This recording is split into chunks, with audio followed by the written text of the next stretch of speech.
Thank you. I'm Mark Pukita, and I'd like to be your next U.S. Senator. I want to thank the Chamber for having me. The Center for Christian Virtue chose to leave me off the stage on Sunday, so thank you very much for having us here. I'm not a career politician. I've never run for office before. I'm not a lawyer, and I did not go to an Ivy League school. I'm just like you. We have a lot to fix in this country. I want to go to Washington to fix it. I'm a business person. I'm used to making commitments and following through on those commitments. Why am I running? I'm running because at the end of 2019, I sold a business that I built for over 20 years. It was an IT staffing business in Columbus. It grew about $100 million in revenue and 800 employees. Over that 20 plus years, we hired thousands of people, created thousands of jobs. I know how to create jobs. I also know how the government can get in the way of jobs being created. I say I live the American dream because I come from a family, my grandfathers were coal miners, and my parents had outhouses when they were kids. I was lucky to go to Ohio State. I'm a Buckeye. And I am doing this because when I sold the company and realized I lived the American dream, I thought that our children and our grandchildren will not have the same opportunity I did if we keep going in the same direction. And then I looked at Rob Portman and I thought he hasn't done a single thing we sent him to office to do. And we're now seeing that he is an absolute rhino swamp creature. I'm the only candidate who will stand up here and say that about Rob Portman because I'm not afraid of Rob Portman. I'm also not afraid of the Ohio Republican Party or Mike DeWine. Mike DeWine is at the core of every problem we've got right now. He may not have started it, but he has certainly exacerbated it. He's done nothing on opioids. He's done nothing on the loss of jobs. We have not brought business here. He is allowing Ohio to turn into District 12 with Hunger Games, and it's just got to stop. In terms of policy, I'm the only candidate that's been talking about policy intently for 2 years. I registered to primary Rob Portman in October of 2019.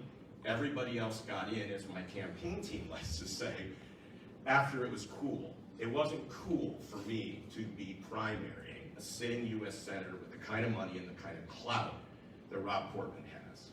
So this year, and we've got these out front, is a 21-point policy commitment from me to you. If you elect me, I will go to Washington and you can see that this is what I will do, what I believe in, what I will vote for, and what I will legislate for when I'm there. I've also got a Senate pledge. I've signed the pledge. In business, we're used to signing contracts and making commitments. I signed the pledge, and you know exactly where I stand on things like America First and things like that. So once again, I'm Mark Pukita. I'm a true fighter.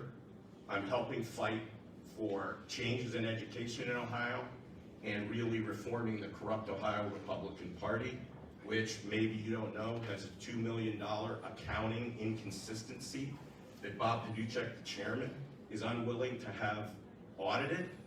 The bylaws of the ORP say that the ORP should be audited every year. We haven't had an audit for 16 years. To me, that's unacceptable. Once again, Mark Pukita, thank you very much. I would like to be your next U.S. Senator. Thank you. Let's turn to Mark Pukita. What are your views on tariffs? Well, I agree with Bernie on tariffs, but I also think that what we really need to do, tariffs aren't going to do it. We do need to use our financial might to combat China and the lack of a level playing field, but we also need to form an alliance in that area with like India, Japan, Taiwan, and really put the pressure on China in terms of military threat. And the first thing I would do as a senator in terms of travel outside of the U.S. is go to Taiwan, stand with their people there, and tell them that the U.S. has their back. Let's turn to Mark Pukita. Tell us about workforce development. I thought we were Republicans here. I thought that we were all about smaller government, personal responsibility, free markets, capitalism, liberty, and freedom. I think the problem we've got with workforce development is we have too much government in the process. We have too much government in the educational process. We are here today where we are because we've got government in too much. We need to reduce the free money coming for colleges that has created this problem of them not having to be like Democrats. To Mark Pukita, what do you think of these pieces of legislation? So on the infrastructure bill, I wouldn't have voted for the infrastructure bill because there's not that much infrastructure in it, as others have said. But I do believe that at the national level, we do have to have an infrastructure policy. It needs to be fixing things like the Brent Spence Bridge that Jane mentioned. I mean, we had John Boehner and we had Mitch McConnell running the show and they couldn't get that bridge fixed. So the ineffective nature of the people that we send to DC creates these kind of issues. That bridge is falling apart. So we need to get it fixed. You need to send citizen candidates and business people to Washington to do that. I-75, do you know that I-75 is called a Kanban highway because of how important it is to manufacturing and the auto industry? I would propose that we put together a coalition of states that have I-75 running through it and start working together to figure out what kind of real infrastructure we need. And then broadband and telephone, cellular telephone. I've been traveling to all the rural counties, and they are angry down there because they are not getting their fair share of these kind of infrastructure bills.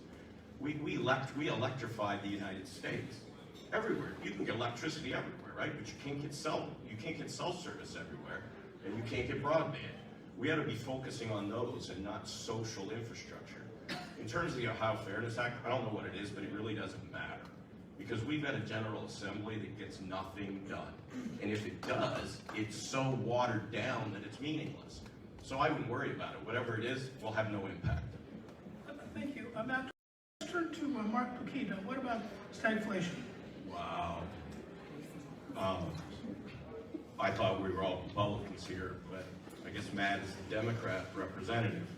He sounds to me like Rob Portman 2.0. I mean, with a different timbre of voice, it would be Rob Portman sitting there, spewing acronyms and numbers and all the rest, and never getting anything done. And he makes it sound, being in the Ohio legislature, like he can't do anything. How about we nullify some of this stuff and tell the feds we're not going to do it? But of course, Mike DeWine has his finger in everything and doesn't want to do that because Mike is a Democrat along with Matt Dolan. Okay? So stagflation, I lived through it. It's miserable. And here's the most miserable thing about it. It's almost impossible to get out of. It takes forever to work out of it. And I think Mike would confirm that. It is miserable. We are heading to Venezuela, my friends. We're printing money like Venezuela, and guess what? We can't get toilet paper here either. Right? I couldn't get steaks at Kroger for like 7 weeks. This is America. This is ridiculous. So we need to send citizen candidates to Washington who are business people that understand this stuff. And you just listen to Matt, a career politician, in the sense of all of the rest of us in comparison, and you see exactly what you get. If you continue to send career politicians to Washington who have no business experience, have never created a job, and don't understand how finances work. That $1.9 trillion infrastructure bill is not all infrastructure, and it will add to the debt, as Bernie said. Don't fall for it. Thank you. I want to turn to Mark Pukita. What about big tech? I'm just stunned again, Matt. So I'm not a big regulatory guy. I think we need less regulation. We've got 175,000 pages of regulation, much of it conflicting, that creates many, many problems for businesses and citizens in the United States. I think what we need to do is we really need to look at this unholy alliance between the big tech companies and the Democrats and the government. And I think that we have antitrust, we have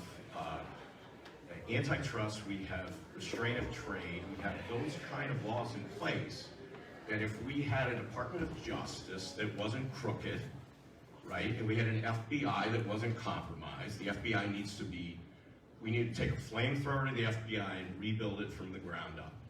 Everybody that says, oh, but there are great agents at the bottom, I don't think so. I think that there's a culture that's been there that we need to take a flamethrower to, as I said, and rebuild. Now, if we had a Department of Justice that would use the rules and the laws that we've already got, I think that would go a long way to telling these big companies that we don't like what they're doing. And in terms of Section 230, I think Matt's like, we can't go too far. I think with Section 230, we can't go far enough. The Bar DOJ sent recommendations to the House and the Senate about fixing Section 230. And did any of you hear about that? No, because Mitch McConnell and the folks in Washington thought that this probably wasn't a good idea. And I'm guessing it had something to do with campaign finances. And who knows? Maybe it does, maybe it doesn't. But it sure seems like these companies have a lot of influence in Washington while we are sitting here complaining, right? It's everybody, right? It's not just us. There are Democrats that do not like what these companies are doing, and our representatives in Washington aren't doing anything about it on both sides.